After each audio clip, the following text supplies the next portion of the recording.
Hello and good morning, ladies and gentlemen. You're watching at this news hour with the news. I'm Binyam Getana. Thank you for joining us. Now the news in full. Prime Minister Abiy Ahmed has started a 6-month implementation review with members of the Council of Ministers. Plans are being reviewed on the activities that have been done in the past months. The Prime Minister and the Council of Ministers have begun performance evaluation, reviewing plans against activities performed over the past 6 months to make necessary adjustments for further intervention.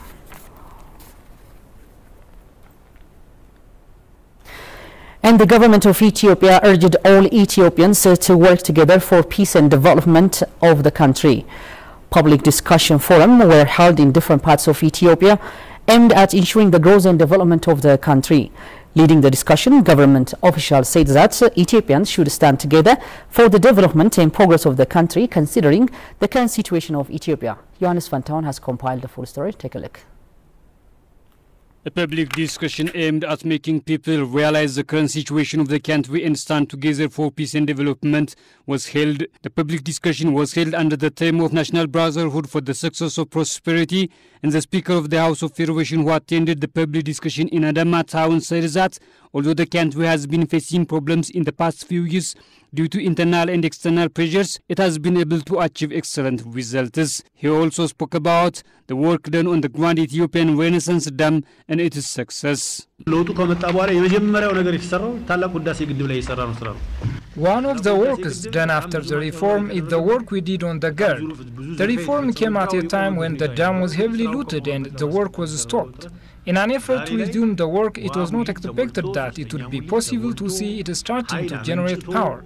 In addition, there is a lot of international pressure to prevent the construction of the dam. So we are still trying to make a tripartite agreement with the neighboring countries as much as possible.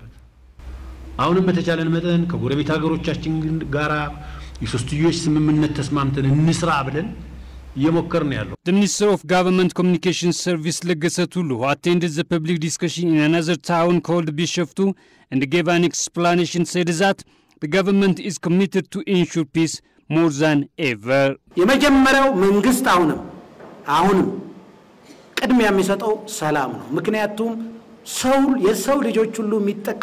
Since everyone benefits from peace, the government gives priority to peace. However, there are thieves and extremists who do not enjoy peace, and they want to obtain profit from the conflict. The people and the government will only benefit from peace. Therefore, you have to persuade and pressure the generation to come to peace.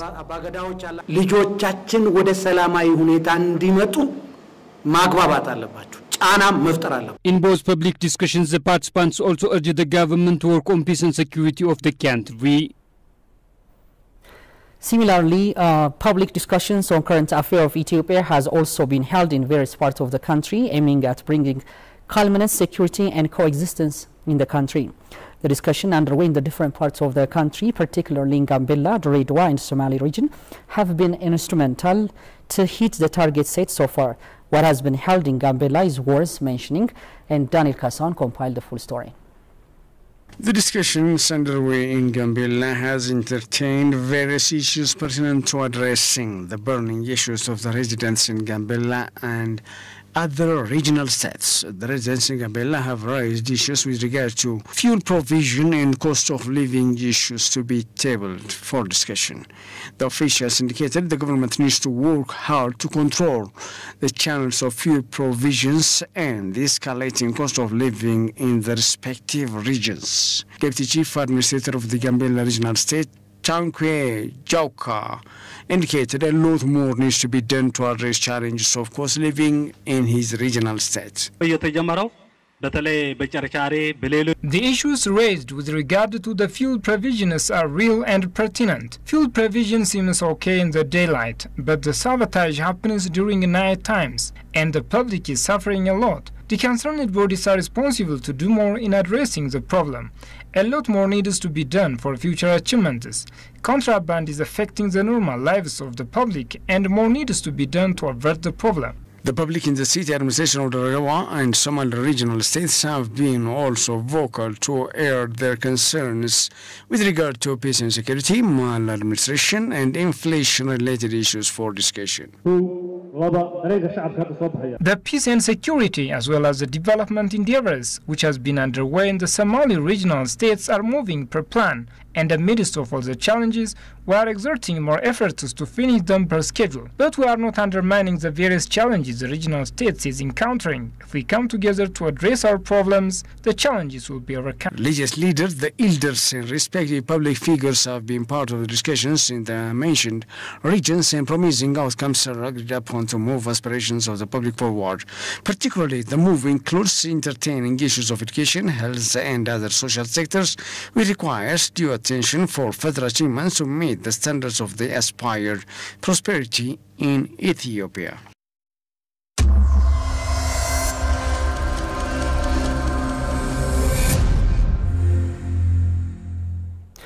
Welcome back. You're still watching at this news hour. Now in our trending story, where we see pertinent issue of concern and a related story with public discussion. I'm here joined by my colleague Kidana Baina to tell us more. A very warm welcome. Thank you very much, Binya. So tell us a little bit about the public discussion and their significance. All right. So, well, as the preceding two news items indicated, public discussion forums were being held in different parts of Ethiopia with the current situation of the country in mind. And we saw different government officials calling for the unity of Ethiopians to come together for prosperity, for development, for peace, etc. And also, promoting issues like calmness, security, and coexistence, which the country needs now more than ever, pending to the fact that we are going through a peace process following 2 years of conflict.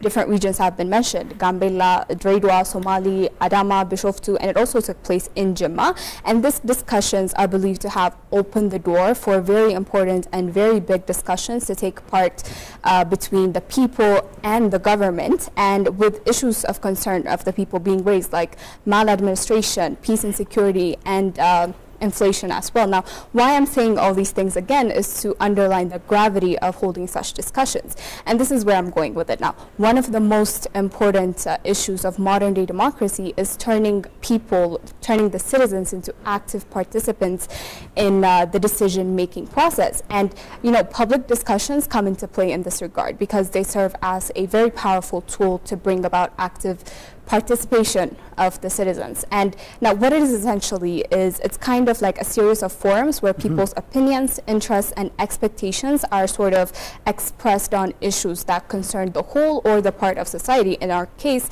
the issues that different regions of the country are faced with. And now active participation that takes place through such kinds of forums, like what we have seen from the public discussions that took place in different regions, will be able to form a powerful ground for understanding efficient citizenship, as well as the formation of a powerful democracy. And for such, these kinds of forums bear the trace of what the people that are governed expect from the governing party. For example, I think it was in Gambela, actually it is in Gambela, that the deputy chief administrator of the region said something about the need to address the challenge of the cost of living in his regional state. So voicing this issue, or sort of highlighting what needs to be addressed for those concerned, kind of lays a blueprint for what is expected by and from the people and the government, respectively. Good. What other purpose could it serve, actually? Okay, well, like I said, these public forums, they include different government officials. So these are people who are concerned with what goes on in the region, sort of have the say-sos of what goes on in the region. So holding these kinds of public debates, according to different scholarly articles, says that it kind of creates the platform for a more transparent and a more open government that is well aware of what the people expect from it, that has taken it directly from the people in this case. Another thing is something from Reyhan Sunay, who's an associate professor of the University of Selçuk from Turkey. So he stated that the risk of power abuse will also be addressed with such kinds of discussions. And now if it's constantly supervised and held accountable, the chances of power abuse will be gravely reduced in a democracy. And moreover, public transparency, or public participation and transparency, will also be promoted. However, it is also important to keep in mind, for this to kind of work, apart from the legal legal standards and the legal procedures, we also need an open and a ready kind of public or citizen that is willing to participate and voice their concern. Kidana Bayan, thank you so much for coming to the studio and shedding more light on this pertinent show. I really appreciate it. You're very welcome.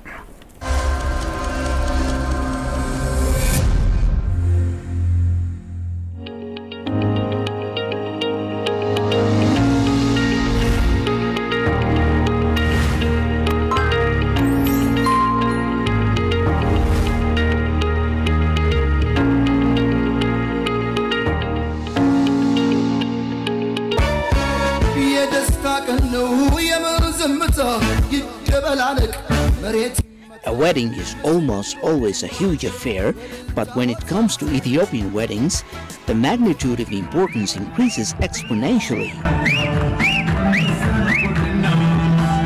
Ethiopian wedding tradition and culture is one of the richest in the African continent and has mostly remained unblemished over the years. As such, the Ethiopian wedding ceremony is a beautiful sight to see.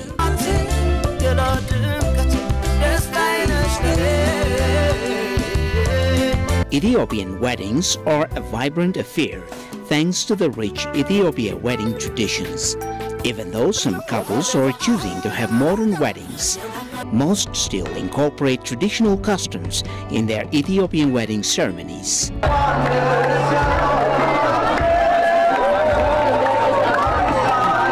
Tulosh is a formal procedure which is undertaken 2 days before the main wedding. The ceremony takes place in the bride's family home and is an opportunity for the groom and his family to share the bride with gifts. And that's it. And that's it. You turn. No, that's it. That's how you guys shop. And this is what. Upon arrival of the groom and his entourage to the bride's home, they find everyone, including the bride, ready and waiting. Those inside the bride's house go outside singing a traditional song that says they will not let anyone in the house.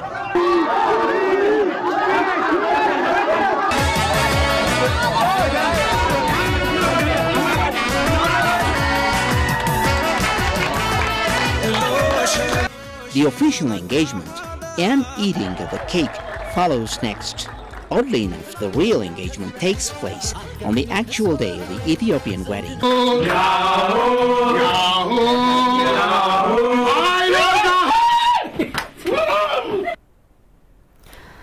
In other development news, 4 sugar factories in various parts of Ethiopia are said to have resumed production after months of maintenance works.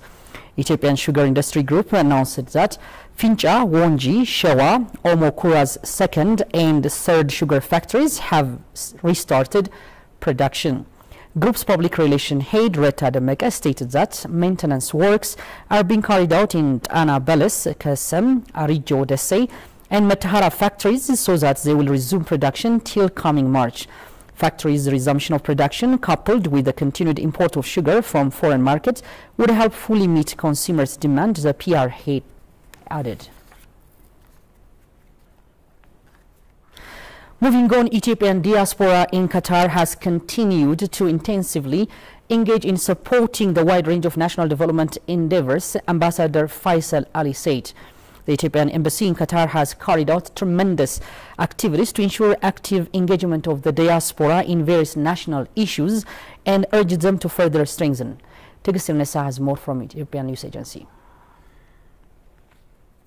In an exclusive interview with Ethiopian News Agency, Ethiopia's ambassador to Qatar, Faisal Aliyi, reiterated that engaging the Ethiopian diaspora across the world on the ongoing development efforts is one of the pillars of Ethiopia's foreign relation. He elaborated that the Grand Ethiopian Renaissance Dam GERD is one of the flagship projects which Ethiopians are very much engaged enthusiastically. Some 52 Ethiopian diaspora organizations drawn from 25 countries and members of the diaspora who actively participated in support of their country on various occasions were given recognition. This week, Ambassador Faisal stated that the visit has encouraged the diaspora to further continue their support as they were able to see the fruits and progress of the GERD, to which they have been making continuous contributions to.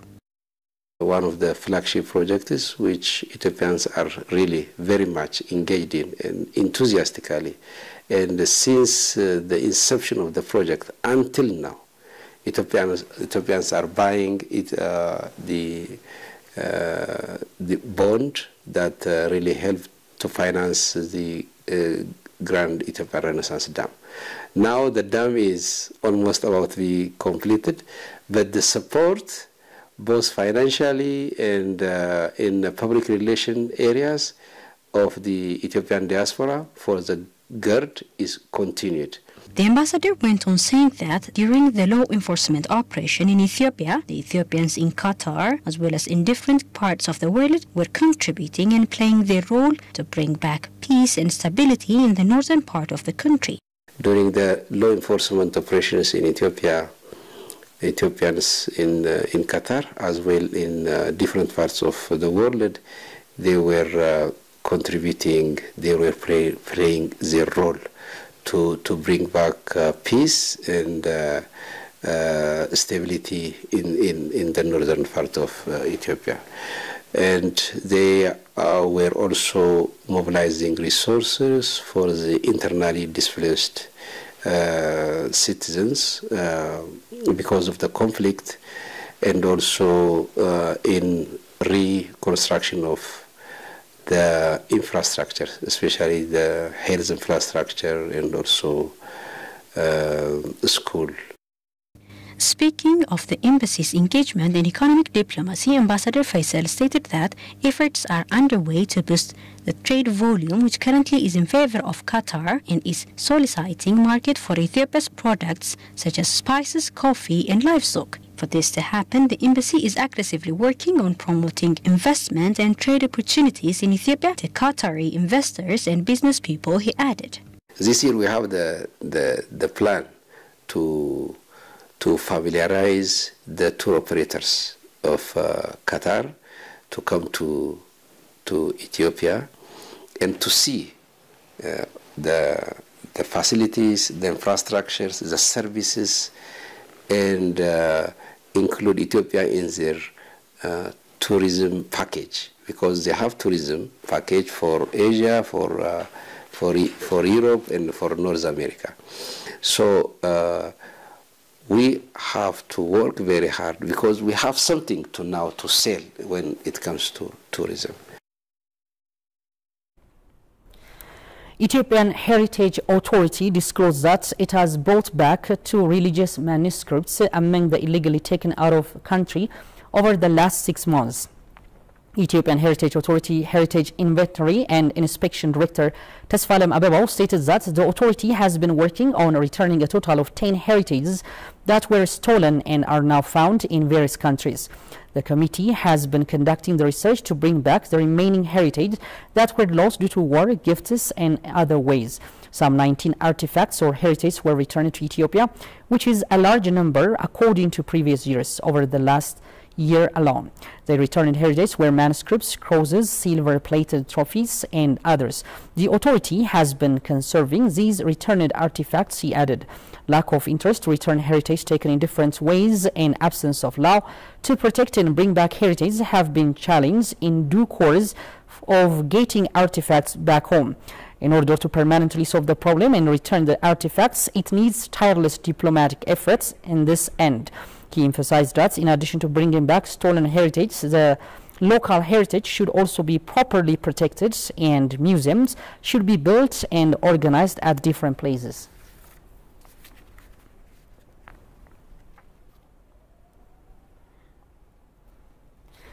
Moving on, Ethiopian exports have participated in the 40th Sudan International Trade Fair held from January 24 to 28 in Khartoum Expo Center.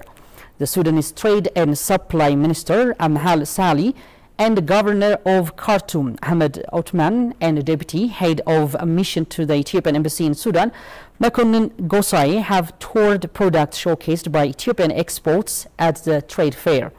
They also attended the Ethiopian traditional coffee ceremony, which also captured attention of visitors of the trade fair.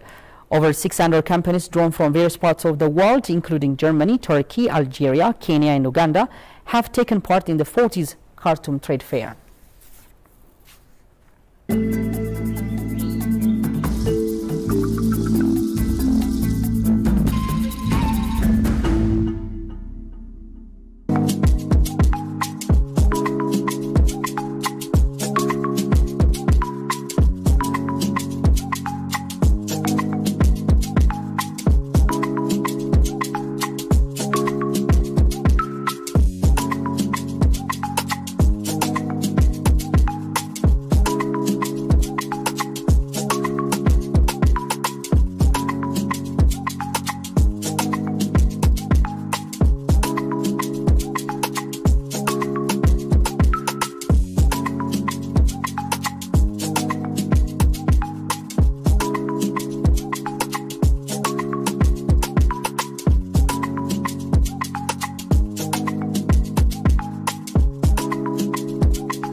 And finally, on Saturday, civil society leaders called for a French army withdrawal from Burkina Faso. It is to be recalled that a couple of days back, Burkina Faso's military rulers have given French troops 1 month to leave the country. Tigis Nisa has compiled the following account. Take a look.